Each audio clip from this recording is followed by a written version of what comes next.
O que ocorre no Vasco não é aceitável.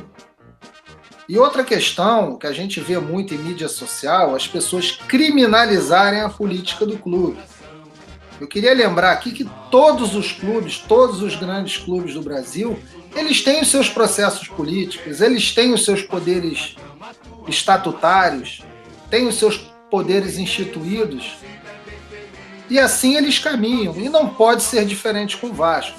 O Vasco não é um clube plebiscitário, que a gente faz um plebiscito na internet de maneira a achar soluções mágicas para todos os problemas que nós temos.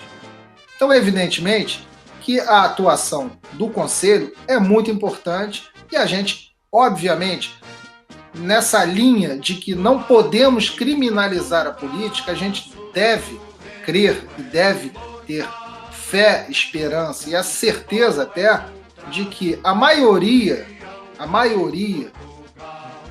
dos conselheiros, sejam os conselheiros eleitos ou os natos, a preocupação principal deles é o clube, é o bom andamento do clube. Então, nesse sentido, eu vejo que não deveria, pelo menos, haver nenhum problema para a abertura dessa sindicância.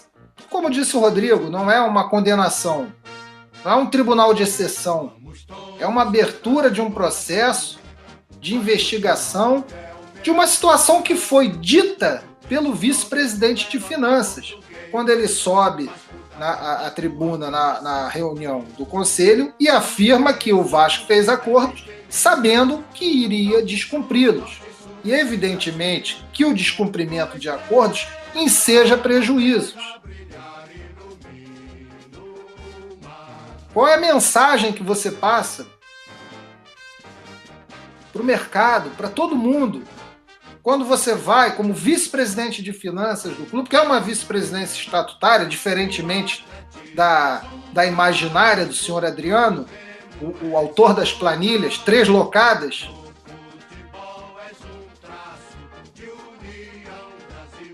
Enfim, o que você passa para o mercado, para o público em geral, para o seu torcedor, quando você vai à tribuna dizer que você faz acordo para não cumprir? Isso é um tapa na cara do associado, um tapa na cara do torcedor. Isso é uma irresponsabilidade sem tamanho. Isso, por si só, já justifica a abertura da sindicância, porque foram palavras proferidas por um vice-presidente estatutário do Vasco. E quando eu digo que a função do Conselho, ela não é facultativa, ela não é uma prerrogativa, ela é um poder-dever, é uma obrigação. É uma obrigação do Conselho atuar. E aí eu volto ao argumento que eu coloquei anteriormente. Creio na boa fé, na boa intenção da maioria absoluta dos conselheiros. Que eles estão ali, em primeira e última análise, preocupados com os resultados do Vasco. Tanto os resultados administrativos, financeiros, contábeis, etc., mas sobretudo com o resultado em campo, porque o resultado de campo, o resultado do futebol, é a mola mestra de todo o resto. Porque com o futebol entregue às baratas como está hoje, evidentemente, você tem todas as dificuldades do mundo em captar qualquer coisa. Aí chega-se ao absurdo de ter um patrocínio master de 4 milhões. Anunciaram 8, né? Porque adiantaram já. E aí vem com aquela conversa, que se abrir conta, pelo amor de Deus, isso não vai acontecer. Mais um contrato péssimo, mais uma brincadeira dessa administração. Sabe? E aqui está se pegando um assunto, mas que se a gente aqui for desenvolver outros tantos assuntos, todos eles justificariam a apreciação do Conselho Aliás, a obrigação que o Conselho tem de apreciar determinadas situações. O Vasco devia, ou deve ainda, provavelmente ainda deve, que deve a todo mundo, o Vasco devia a KPMG, responsável pela elaboração dos acordos que eles vão descumprir, e que falam em tribuna, que vão descumprir. Então, como é que eu posso imaginar que algum conselheiro do Vasco, algum benemérito do Vasco vai tomar uma posição diferente daquela institucional, da obrigatoriedade de exercer o seu poder e abrir uma sindicância para apuração de fatos que são nebulosíssimos? Não há aqui uma condenação prévia do Campelo, a não ser o fato de que ele é um incompetente. Ele é um incompetente. Um presidente não pode ser afastado ou impedido, ou o que quer que seja, por incompetência.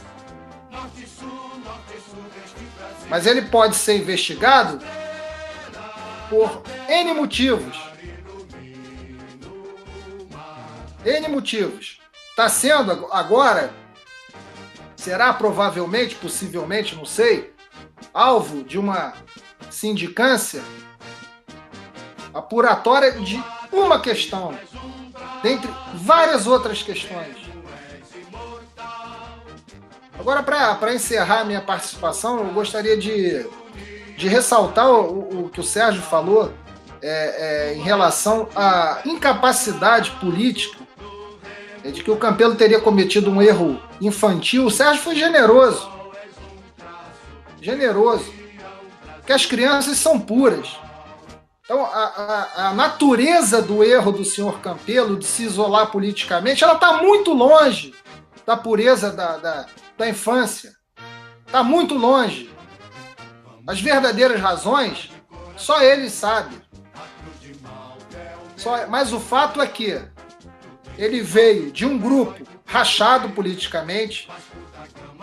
Ele foi eleito presidente do Vasco num consenso que a gente já cansou de falar aqui, entre o 01 da chapa amarela e o 02, fez-se o cálculo do menos danoso. Essa era a proposta. E assim, com a eleição do Campelo, que se deu por obra e graça da cisão na chapa dele, era de se esperar que ele, sem os quadros, sem um número consistente de cadeiras no Conselho Deliberativo, no Conselho de Beneméritos, era de se esperar, de fato, que ele fizesse uma gestão de coalizão dentro do clube. Mas o que ele fez foi justamente o contrário. Ele atacou todas as pessoas, ele buscou intencionalmente o isolamento, sabe-se lá com qual razão,